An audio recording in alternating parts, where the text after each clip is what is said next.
欢迎来到新兴消息频道，请订阅频道，所以大家不要错过当天最热门的新闻。我们今天的时事通讯包括以下内容：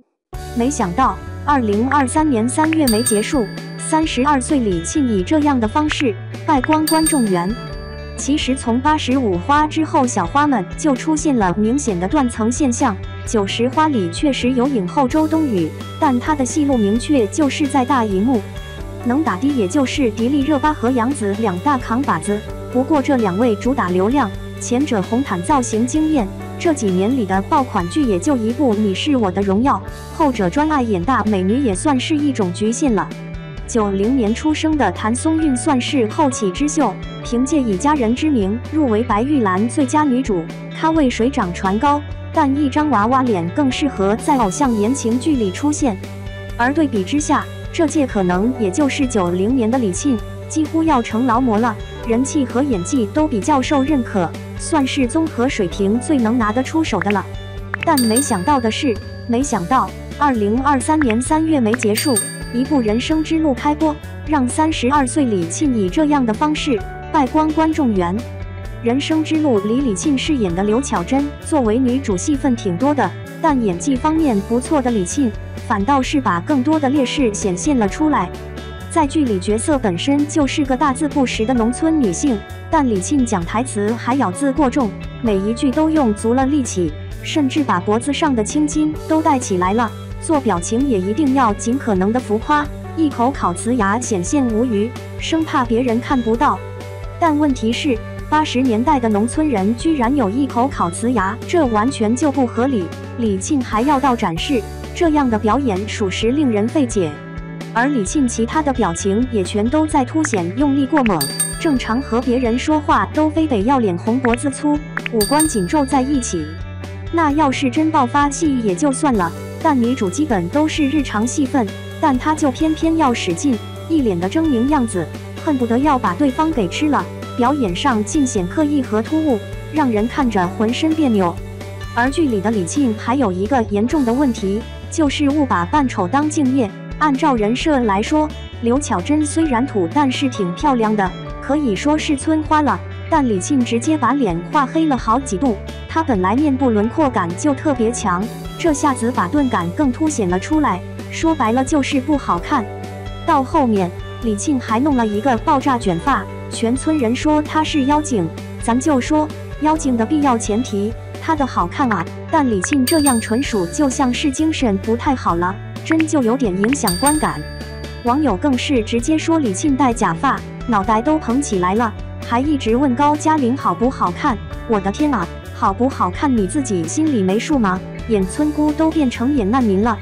再看李沁的演技还是浮夸做作，没有任何的写实感。她和男主说话总是努力做出特别夸张的表情，嘴巴叭叭不停，看着人没来由的烦躁。尤其是凑过去让男主闻自己头发，女主的表情真不知道是个什么状态，眼神一点神都没有，两个手捧着头发直勾勾的凑过去，这咋有点撞脸《神雕英雄传》里的傻瓜啊。这还不算完，女主回到家里又和父亲大吵一架，觉得是对方耽误了自己念书，才造成被看不起的局面，宣泄着心中的怒火，演得确实挺好的。但姑娘，你这没文化，说话比语文老师都清晰啊，像是参加普通话考试一样，给对面的刘威都给演愣了，你这叫大字不识。人都是视觉动物，演员的长相更是内娱划分里的顶层，像是樱桃演的郑娟，热依扎演的水花都算是正面案例。他们有在扮土，但没有必要扮丑，因为角色本身就是美的，所以也能给人视觉上的享受。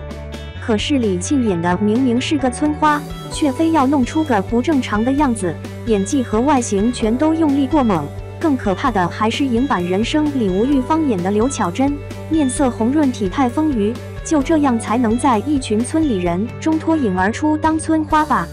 可以说李沁成为了人生之路里的一大败笔，外形和演技都特别出戏。但要说李沁原本的演技在同期演员里真算是出挑的。早期李沁就出演了《花开半夏》《守望的天空》《璀璨人生》这样的作品，虽然不算是大爆款，但也是不少观众的童年记忆。剧里李沁的哭戏易碎感爆棚，真就是伤痛文学女主本人。也是这样让李沁积攒了一定的知名度。再到2015年，李沁迎来了事业上的一大转折，就是出演了《白鹿原》这部大剧。她饰演的田小娥也算是当时年代的悲剧产物了。田小娥给大户人家当妾室，但生活并不如意。她努力地抗争封建礼制，决心和黑娃私奔。剧里的李沁美丽又大胆，细腻的演技流露相当自然，绝对担得起这个角色，演绎出了大时代下的悲哀。